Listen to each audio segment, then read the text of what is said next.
Su Biblia, San Mateo, capítulo 4, 18 al 22.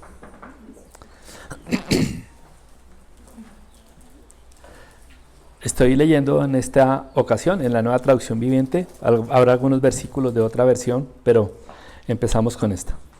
Cierto día, mientras Jesús caminaba por la orilla del mar de Galilea, vio a dos hermanos, a Simón, también llamado Pedro, y a Andrés, que echaban la red al agua porque vivían de la pesca. Jesús los llamó: vengan, síganme, y yo les enseñaré cómo pescar personas. Y enseguida dejaron las redes y lo siguieron.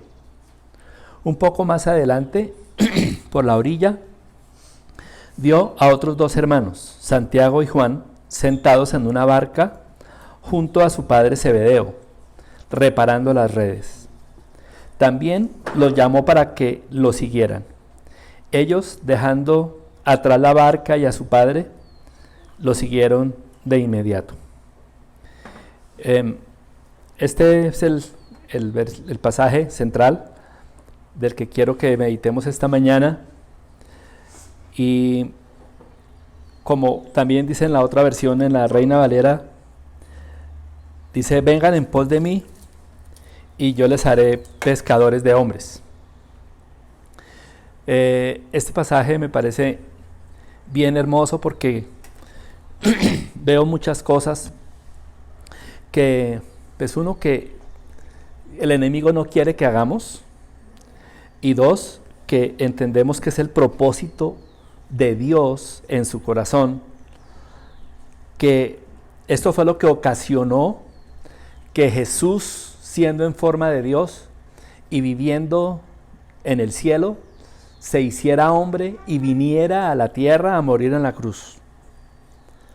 Todo el plan de salvación incluye lo que en este pasaje tan claramente enseña y nos alienta a nosotros. En estos versículos anteriores, desde el versículo 12, Jesús nos narra que Jesús estaba por esta región de Galilea, que estaba por Nazaret, por Cafarnaún, la región de Zabulón y de Neftalí, y era cumpliendo una profecía de Isaías en el capítulo 9. Y por eso en el versículo 17 dice: a partir de entonces Jesús comenzó a predicar: arrepiéntanse de sus pecados y vuelvan a Dios, porque el reino del cielo está cerca. Una pregunta muy importante acá siempre es: ¿por qué Jesús, siendo Dios, se hizo hombre y vino a la tierra en esas condiciones? ¿Y por qué murió de esa manera? ¿Por qué se humilló de esa manera, siendo Dios? ¿Qué necesidad tenía? Si estaba bien allí, si ese era su lugar hermoso, si ese es su lugar hermoso, si ese es su lugar de habitación, ¿para qué venir a la tierra en medio de un montón de seres humanos que ni lo querían? Que en gran parte fue rechazo lo que recibió, que sí, muchos lo recibieron, muchos lo amaron, muchos le creyeron, pero que muchos otros rechazaron. ¿Para qué se exponía de esta manera? ¿Cuál era el propósito de esto? Y así mismo pensamos: ¿por qué estamos nosotros acá? ¿Por qué un domingo en la mañana asistir a una congregación? ¿Por qué leer una Biblia? ¿Por qué entonar unos cantos al Dios vivo? ¿Por qué levantar las manos? ¿Por qué adorar? ¿Por qué hacer algunas actividades en la vida que son parte de la vida cristiana? ¿Por qué? Esto tiene que tener algún sentido. Y todo el sentido está acá.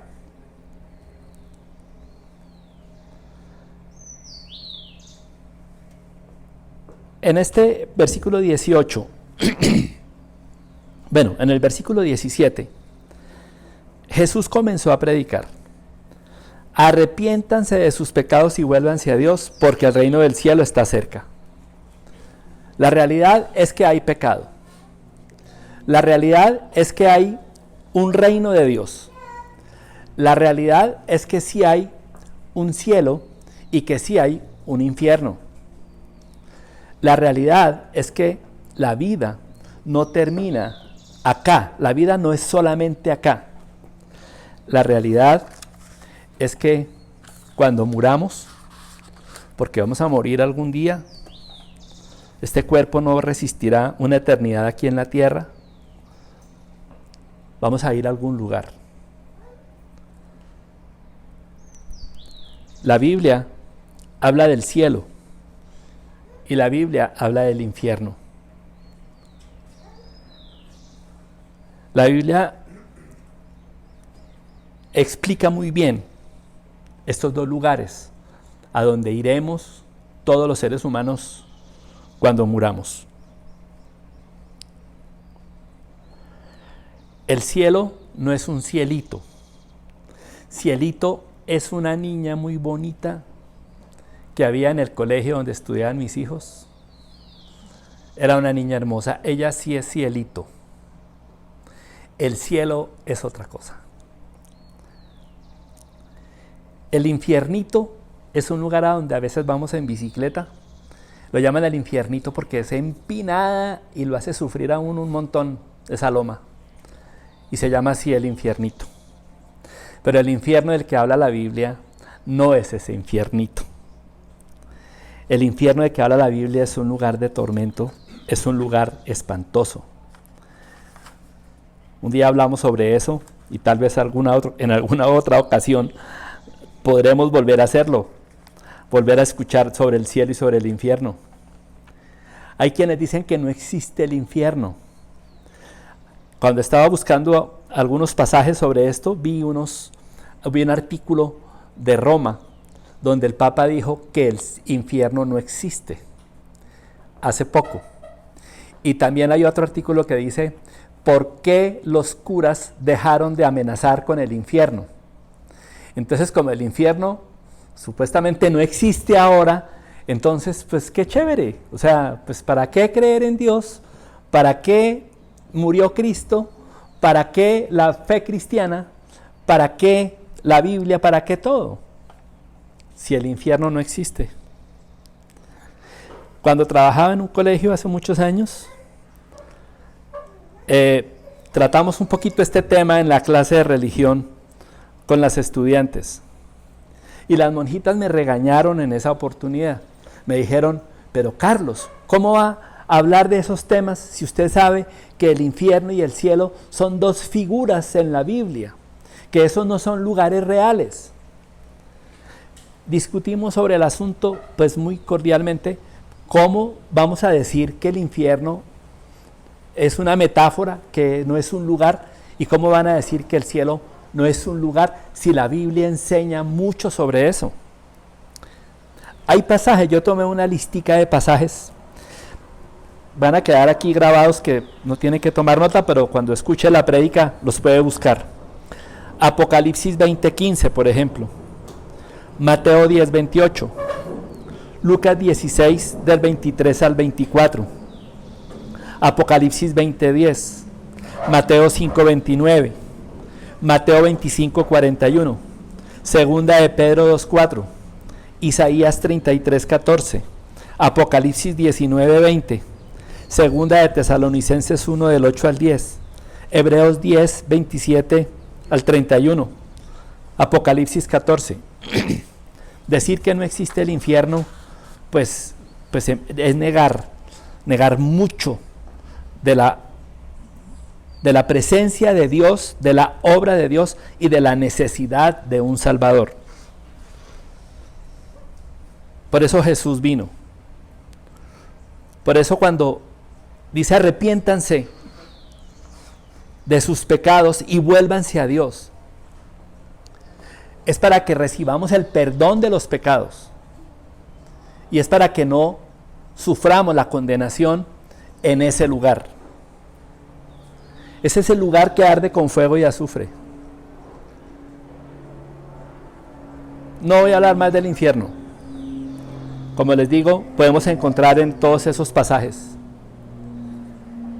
Pero les digo que si así no fuera, Jesús no hubiera venido para salvarnos. ¿De qué creen que fuimos salvados cuando nos arrepentimos de los pecados y pusimos la fe en Cristo? ¿De qué creen que fuimos salvados?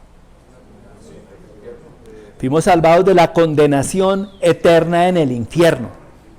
Cuando uno dice, soy salvo, no se salvó de este mundo, no se salvó de la religión, no se salvó de la familia, no se salvó de ninguna otra cosa. De lo que fue salvado es de la condenación eterna en el infierno, de ese lugar espantoso. Lo único que saca a una persona de ese lugar espantoso es Cristo Jesús y poner la fe en Él, arrepintiéndonos, como dice en el versículo 17, arrepintiéndonos de los pecados y volviéndonos a Dios, que Él es amplio en perdonar. ¿Estamos? ¿Eso es claro? Tal vez lo hemos escuchado tanto que nos resbala. O tal vez decimos, ese tema del infierno y del cielo lo han puesto tantos años de tantas maneras que eso ya como que está en desuso. Pero no, ese tema sigue siendo vigente todo el tiempo. Alguien puede decir, no creo que exista el infierno. Eso no hará que le bajen la temperatura o que deje de existir. Alguien puede decir, no creo que exista el cielo. Eso no quiere decir que entonces lo van a quitar porque usted no cree y entonces ahora nadie va a ir al cielo. El plan de Dios se ejecutará, esté yo de acuerdo o no esté, participe de él o no participe. Solamente sufriré las consecuencias de creerle o no creerle. Pero en el corazón de Dios sí está que ninguno se pierda, sino que todos procedan al arrepentimiento. En el corazón de Dios no está que gente vaya al infierno. En el corazón de Dios está que la gente crea en Jesús como su Salvador personal, que reciba el perdón de los pecados y que tenga una vida eterna juntamente con Él. Eso es lo que Él quiere. Por eso envió a Jesús a morir en la cruz. Hay mucha gente, pero mucha. Cuando habla de los gentiles en este pasaje, habla de los no judíos. Tal vez algunos de nosotros tengamos alguna raíz judía y no sabemos. Por lo pronto, digamos que somos gentiles porque no somos judíos. Y Jesús vino también por los gentiles. Por eso, cuando empezó su ministerio, y Jesús caminaba por el mar de Galilea, llamó a sus primeros discípulos. Vio a Simón, Pedro y a Andrés su hermano. Eran pescadores. Ellos echaban la red al agua. Jesús les dijo, vengan, síganme, y yo les enseñaré cómo pescar personas. En la Reina Valera dice, yo les haré pescadores de hombres. ¿Será posible subir el volumen acá un momento? ¿Alguien sabe cómo subir el volumen? Por favor. Gracias a Dios por la lluvia. Bendita lluvia. Gracias a Dios por un techo. Tenemos donde escamparnos. Gracias a Dios por el frío. Tenemos abrigo. Se le quedó en la casa. Carambas. Acércate a otro y ahí junticos para que no sintamos el frío. Gracias a Dios por este lugar. Gracias a Dios por el Salón de San Jorge que están arreglando. Ojalá quede bien bonito. Paréntesis. Gracias a Dios que salpica y tenemos a dónde corrernos. Sí, qué bueno. Muy bien. Gracias. Muchas gracias, Simoncito. Cierro el paréntesis. Estábamos cantando ahorita y es por ti. Es tu mirada. Es tu palabra que me transforma y recuerda quién soy. Es tu corazón, amor redentor, que restauró la esperanza en mí. Es tu palabra que me transforma y recuerda quién soy. Y aquí, este pasaje nos recuerda qué dijo Jesús que haría con sus discípulos. Sígame y yo los haré pescadores de hombres. Yo los haré pescadores de hombres. Hoy nos está recordando el Señor qué hacemos, qué debemos hacer, qué espera que hagamos, qué quiere que hagamos, en qué quiere que invirtamos nuestro tiempo, qué clase de redes debemos utilizar, qué es lo más importante para Él, en su corazón, qué es lo que existe. Él no dijo, síganme y yo los haré millonarios. Yo los haré ricos porque yo soy el rey, el dueño de todo. Aunque sí es el dueño de todo, claro que sí. Y claro que nos da mucha riqueza, nos provee todo lo que necesitamos. Pero él, empezando su ministerio, dijo, los haré, ¿qué? Pescadores de hombres. Fuimos salvados para ser pescadores de hombres. El día que Jesús venga, el día que Jesús nos llame para ir a casa, iremos a casa felices y estaremos para siempre con Él, como dice en Juan 14. Esto lo he repetido las últimas veces que he predicado. Pero mientras que Él viene, ¿en qué vamos a ocupar el tiempo? Él quiere que seamos adoradores en espíritu y en verdad. Y le adoramos, levantamos nuestras manos, le aclamamos y le damos a conocer a las naciones. Somos pescadores de hombres. Dios no podía hablarle de Jesús y hablar del arrepentimiento del pecado. No podría hablar de la salvación de otra manera, porque tenía que hacer a través de nosotros. ¡Qué pereza ir a hablar de Cristo a otros! ¡Cuán difícil se torna eso a veces! Pero el Señor dijo, síganme, y yo los haré. Yo haré que ustedes sean pescadores de hombres.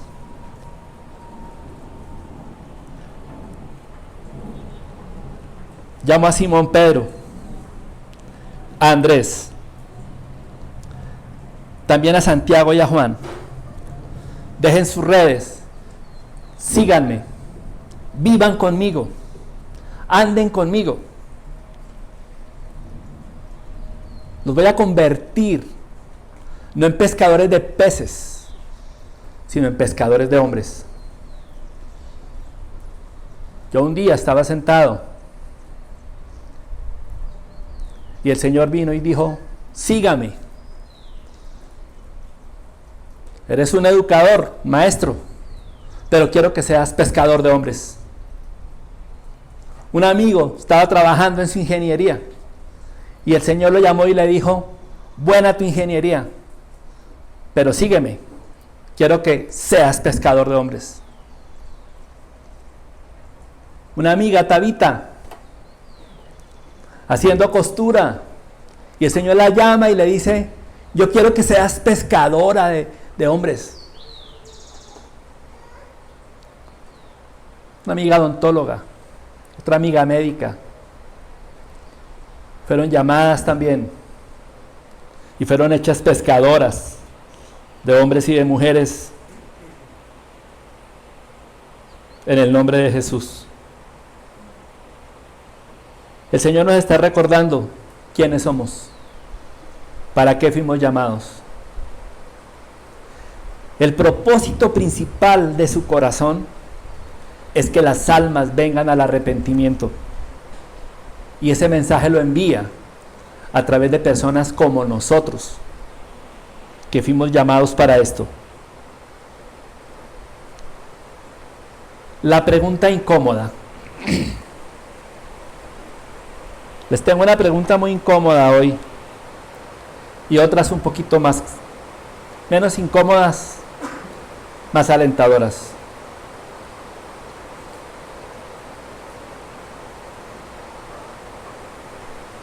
Puedes darme, no me des nada, piensa. La primera persona que salió en la red que tiraste en el nombre de Jesús para que conociera a Cristo.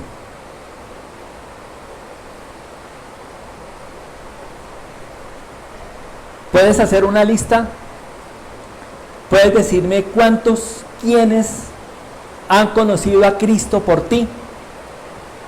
Que fuiste hecho pescador o pescadora de hombres y de mujeres conforme al corazón de Dios. ¿Con quiénes te has sentado en una silla a decirle, sí eres un pecador de los horribles, pero Jesús murió por ti, arrepiéntete, cree en Jesús, entrega tu vida a Él? ¿Con quiénes te has sentado para decirle, repite conmigo estas palabras: creo en ti, Señor Jesús, como mi único y suficiente Salvador? Recibo el perdón de mis pecados por la sangre de Cristo en la cruz del Calvario. ¿Puedes hacer una lista?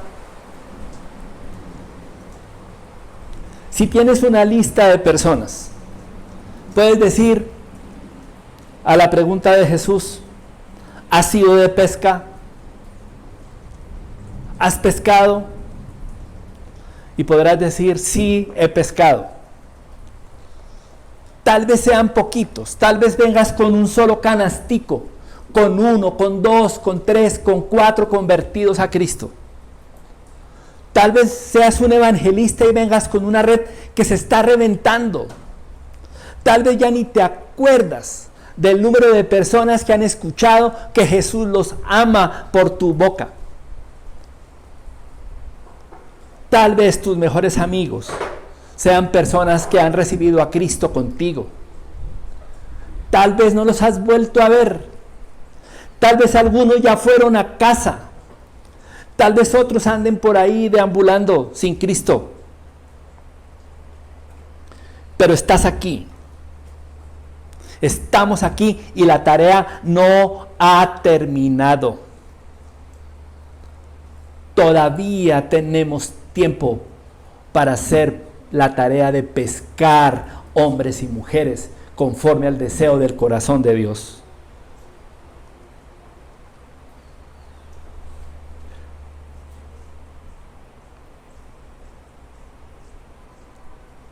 Sin lugar a dudas, puedo decir que si fuéramos pescadores diligentes hasta este día, este lugar estaría a reventar de personas.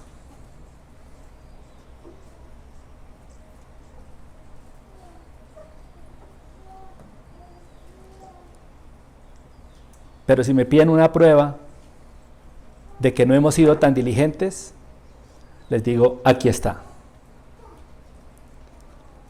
Hemos sido algo diligentes. Por eso estamos acá.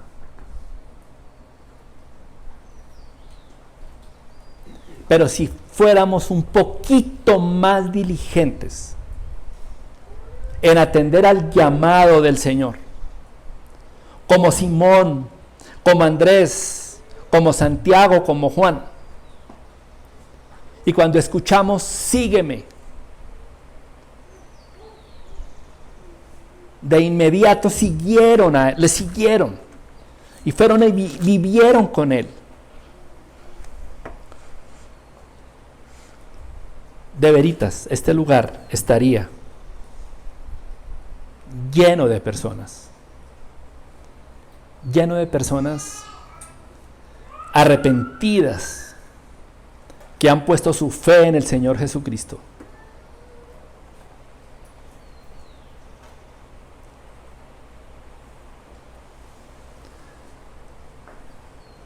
¿Sí es cierto que es una palabra incómoda esta?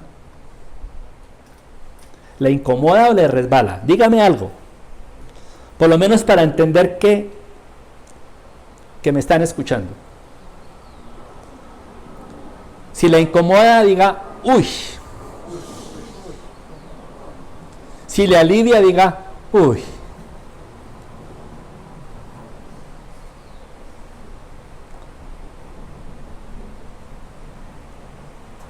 Ellos dejaron atrás la barca y le siguieron de inmediato. Le siguieron y vivieron con él. Eso que dice que le siguieron en el versículo 22 y en el versículo 19 que dijo, yo les enseñaré a pescar personas. El otro día hablaba con un hermanito aquí y decía, ese versículo me quedó tronando en la cabeza. Yo les enseñaré cómo ganar personas. ¿Cómo enseñó a ganar personas? ¿Cómo les enseñó a ellos?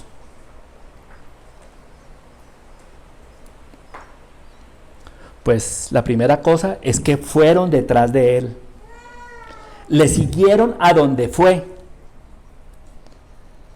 Vivieron con él. Disfrutaron una intimidad con él literalmente de día y de noche. Durante 3 años. Comieron bien, durmieron bien. Comieron mal, durmieron mal. Se rieron, lloraron, se desesperaron, se animaron, se desanimaron. Pero ahí estuvieron con él todo el tiempo durante su ministerio. Lo oyeron predicar públicamente. Todo esto es en respuesta a qué les enseñó, cómo les enseñó. Lo oyeron predicar públicamente. En el capítulo 5 de Mateo tenemos el Sermón del Monte. Jesús les dijo, antes, era tanta la multitud que les pidió prestada la barca. No habían pescado nada, estaban limpiando la barca en la mañana. La multitud vino a buscarlo. Y Jesús le dijo, présteme su barca, córranla para allá un poquito entre el agua, donde la gente no lo acosara. Se subió a la barca y desde ahí comenzó a predicar. Aquí en el capítulo 5 tenemos el Sermón del Monte. Los discípulos le oyeron predicar sermones públicamente, muchos.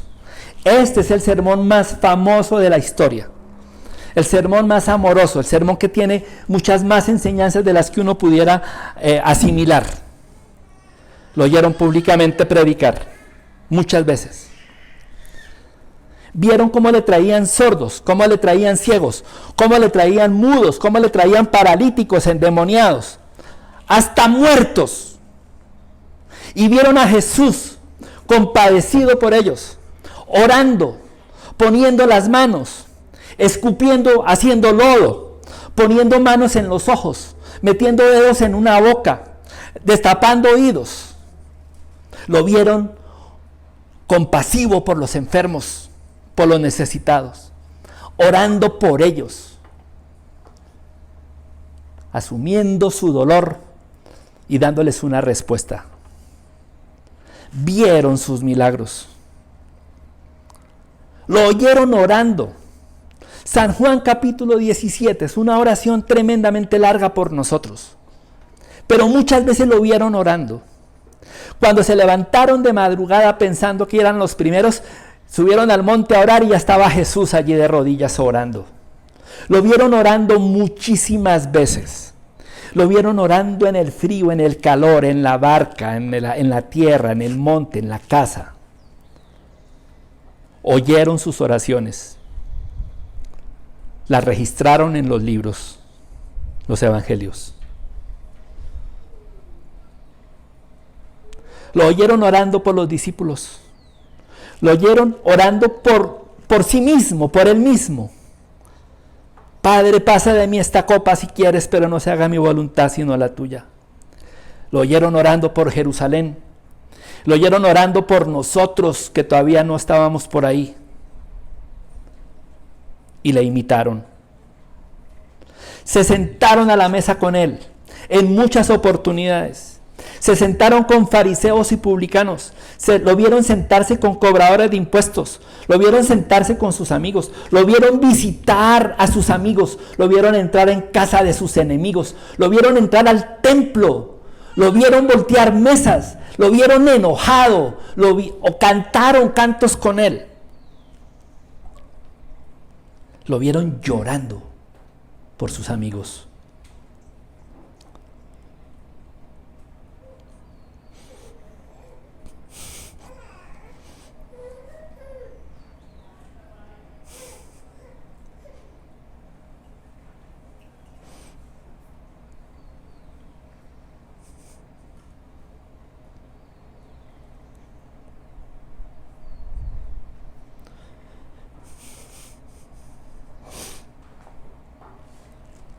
Perdón.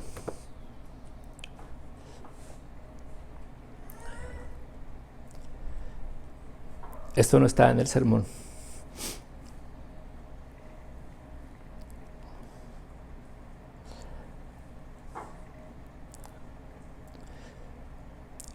Lo vieron afligido y perseguido.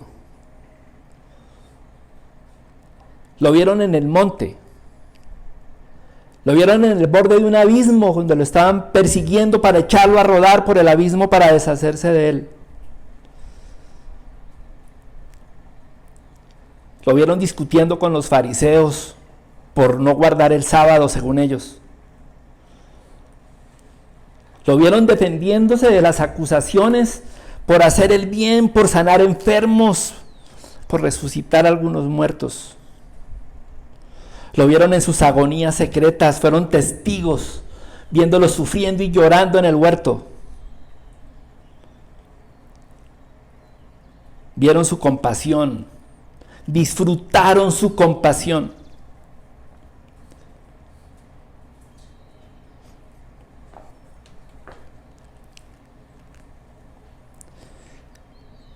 Vieron cuánta pasión tenía por las almas.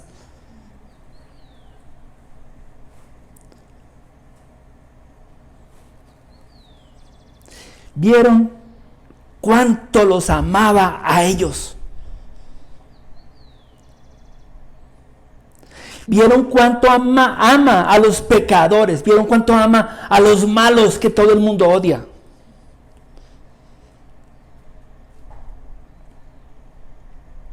Pasaron el tiempo con él.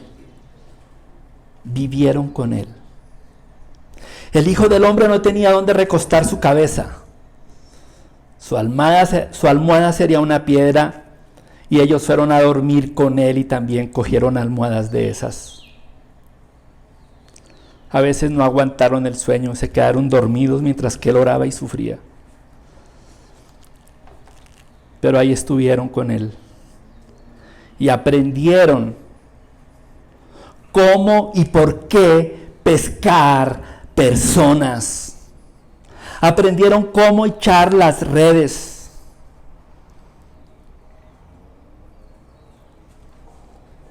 Y aprendieron a morir por él. Así como él murió por ellos, los discípulos aprendieron y murieron por él. Sacrificaron todo por él.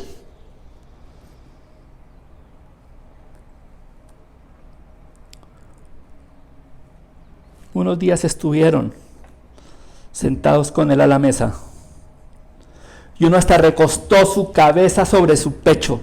¡Qué ternura! Tener esa intimidad para acercarse y arruncharse a él sin pena.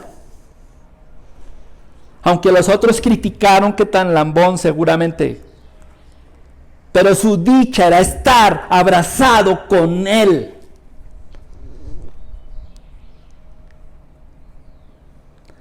Esa intimidad es la que necesitamos para que podamos ir a pescar personas.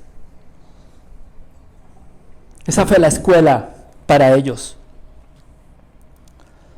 Les enseñaré cómo pescar personas, así les enseñó. Entendieron cuál era el propósito principal de su corazón. ¿Qué era lo que él quería?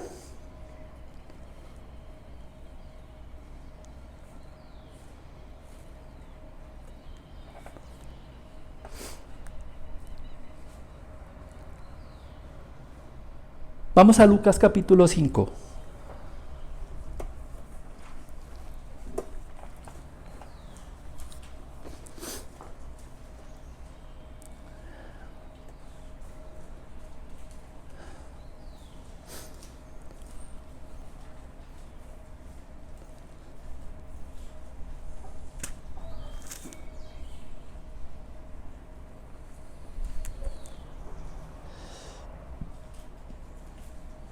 Mateo escribió esos versículos que leímos ahora y Lucas escribió estos acerca del mismo hecho.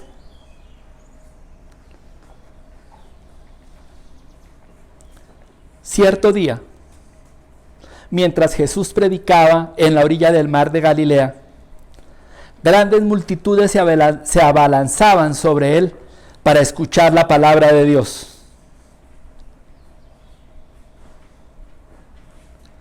Jesús notó 2 barcas vacías en la orilla, porque los pescadores las habían dejado mientras lavaban sus redes. Al subir a una de las barcas, Jesús le pidió a Simón, el dueño de la barca, que la empujara al agua. Luego se sentó en la barca y desde allí enseñaba a las multitudes. Cuando terminó de hablar, le dijo a Simón,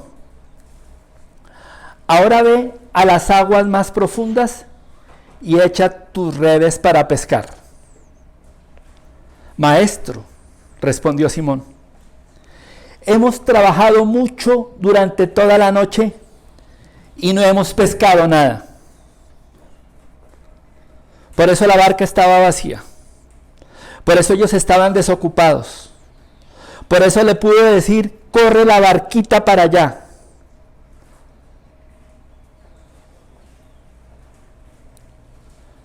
Había trabajado mucho y no habían pescado nada. Habían lanzado las redes, pero no habían traído nada. Por lo menos habían lanzado las redes. Por lo menos habían estado en la noche pescando. No trajeron nada, pero habían invertido tiempo, habían lanzado las redes y pudieron decir, no pescamos nada. Eso es diferente a decir, no he lanzado la red. Aquí tengo una red, pero no la he usado. Aquí tengo la red, pero me da miedo. Aquí tengo la red, pero es que qué tal que no pesque nada. Y efectivamente, a veces mandamos la red y la red llega vacía.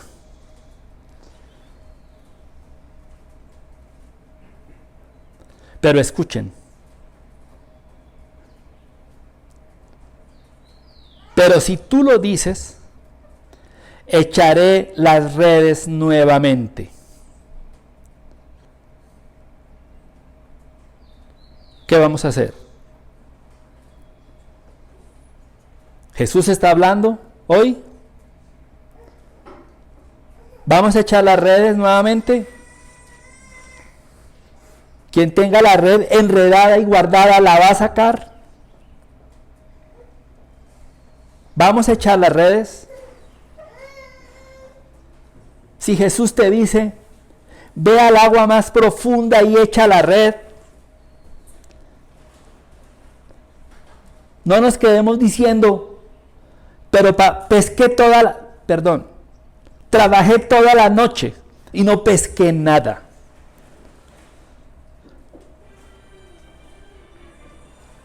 Pero si tú lo dices, echaré las redes nuevamente.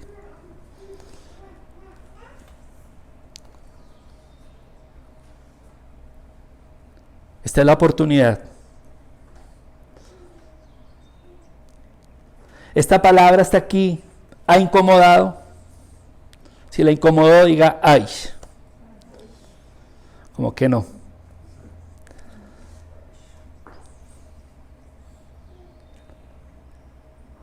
Pero aquí está el alivio.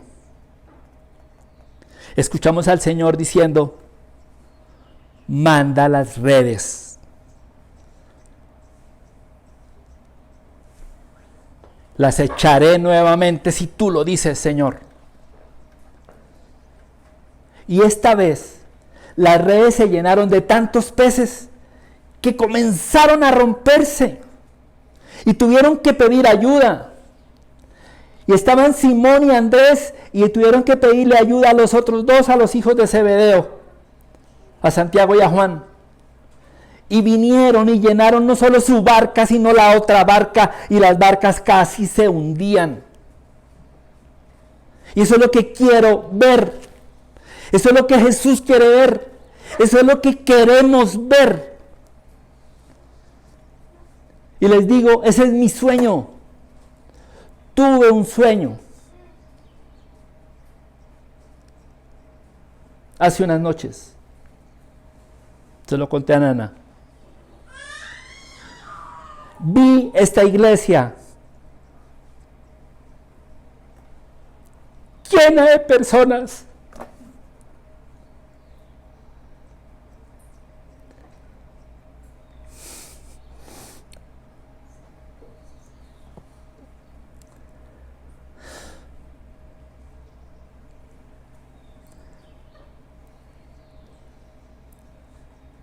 quiero vernos un día metiendo los gritos de auxilio para que otros vengan a ayudar, a discipular, a edificar a las almas que el Señor va trayendo.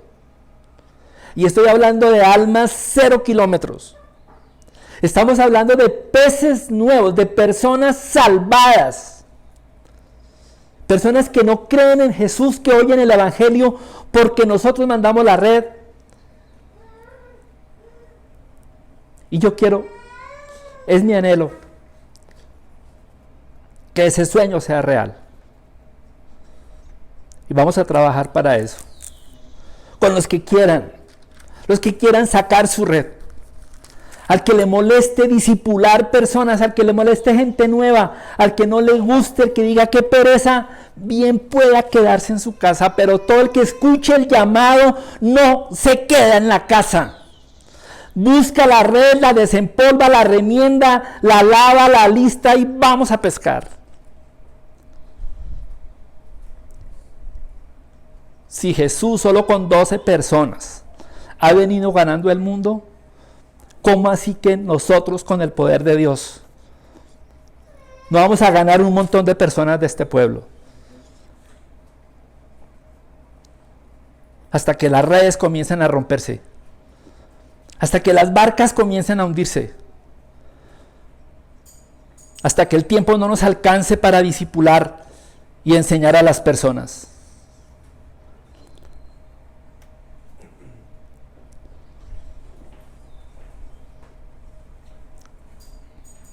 El versículo 10 dice Jesús a Simón, porque Simón le dijo, Señor, ¿qué es esto? Aléjate de mí, yo soy demasiado pecador para estar cerca de ti. ¿Qué es esta maravilla? Cayó de rodillas delante de él. ¿Cómo necesitamos tener corazones arrodillados delante de él? Asombrados de lo que él ha hecho.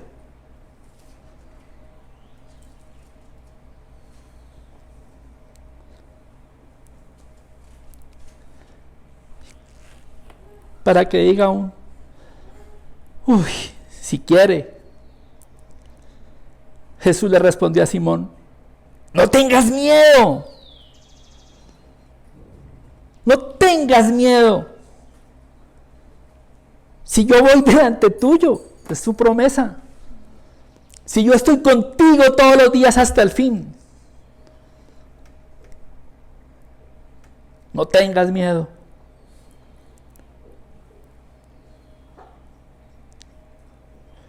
Y en cuanto llegaron a tierra firme, dejaron todo y siguieron a Jesús.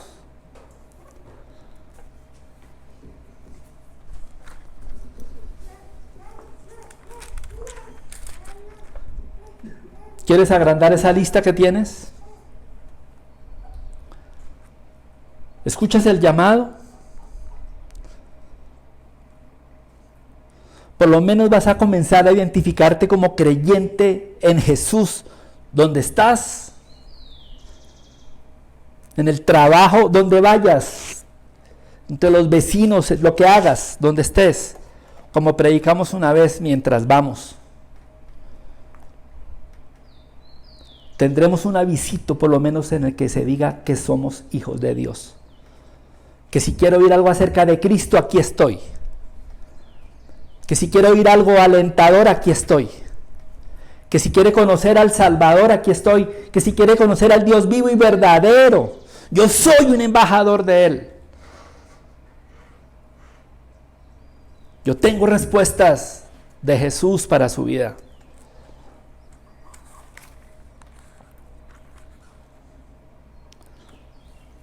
¿Has oído el llamado? Tienes una red. No te pregunto si tienes, porque si eres salvo, la tienes. Te la entregaron. Nos la entregaron.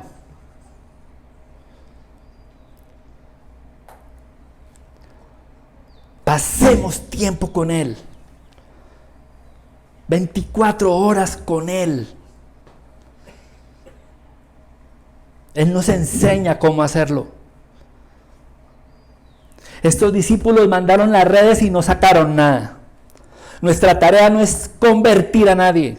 Nuestra tarea no es salvar a nadie. Nuestra tarea es mandar las redes. Esa es la tarea. Si Él decide que la red salga vacía, como a la de Pedro antes de que Él le dijera, pues saldrá vacía. Ese es, entre comillas, su problema. Es su decisión. Pero si la red viene con 1, con 2, con 3, con 5, con los que venga, es su decisión. No es tu habilidad, no es tu sabiduría. Es el poder de Dios el que pone en las redes los peces que Él quiere.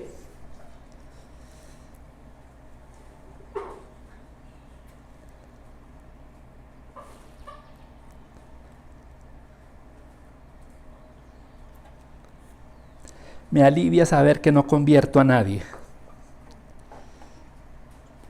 Digo, uy, gracias Señor. Mi tarea es oírte y lanzar las redes.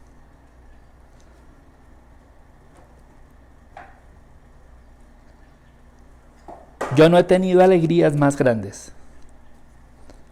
Pocas. Sí he tenido otras alegrías muy grandes. Sí las he tenido. Pero de las más grandes, sentarme con alguien, ver a alguien arrodillado, diciendo, creo en ti, Jesús. Recibo el perdón de mis pecados. Gracias por hacerme libre. Gracias por darme vida eterna junto a ti. Y llorar juntos de alegría, dándole gracias a Dios por su salvación.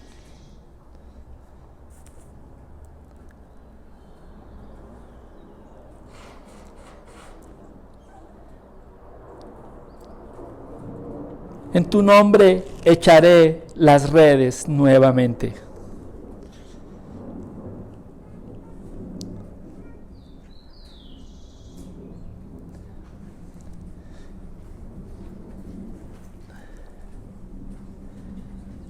En los cantares hay un versículo hermoso.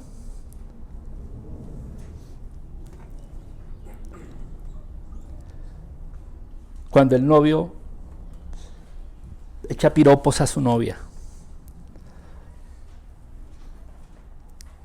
que es como Jesús hablando de su esposa. Y Jesús le mira los dientes a la iglesia. En ese pasaje de Cantares le habla de su pelo, le habla de su cuello, le habla de sus brazos, de sus piernas, le habla de toda ella, de sus amores, pero le habla de sus dientes. Y le dice: tus dientes son como manadas de ovejas recién lavadas, que suben del lavadero, todas con crías gemelas, y ninguna entre ellas estéril. Qué lindo, ¿no? Qué lindo. Eso está en Cantares 4:2. Tus dientes son como manadas de ovejas trasquiladas que suben del lavadero, todas con crías gemelas y ninguna entre ellas estéril. Le ruego al Señor que ninguno entre nosotros estéril, que subamos del lavadero lavados con el agua viva de su palabra, con la fuerza de su espíritu, y que todos subamos con crías gemelas.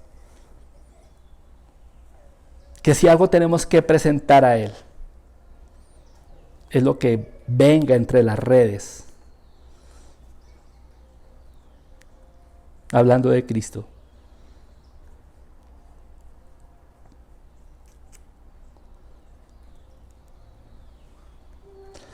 Señor, te ruego que seamos cada uno de nosotros en esta congregación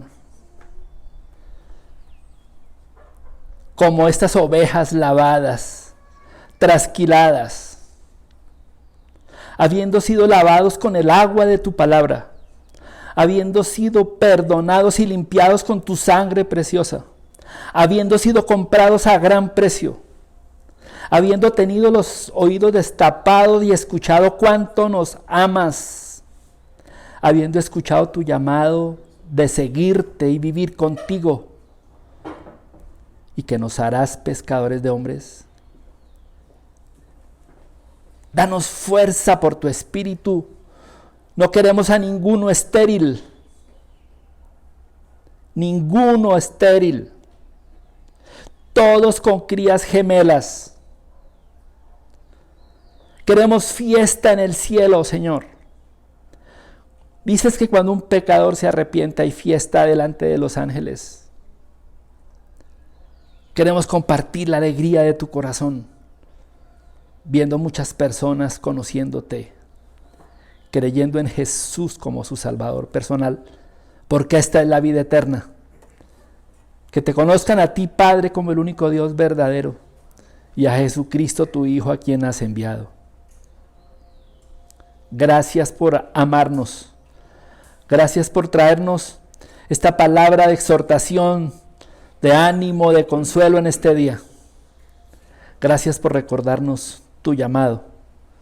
Gracias por recordarnos tu propósito para nosotros en esta vida. Queremos estar a esa altura. Gracias que no somos nosotros. Es tu Espíritu poderoso. Es tu palabra viva. Es la sangre de Jesús. Pero gracias por contar con nosotros. Y Señor, haz realidad este sueño. En el precioso nombre de Jesús. Amén. Amén.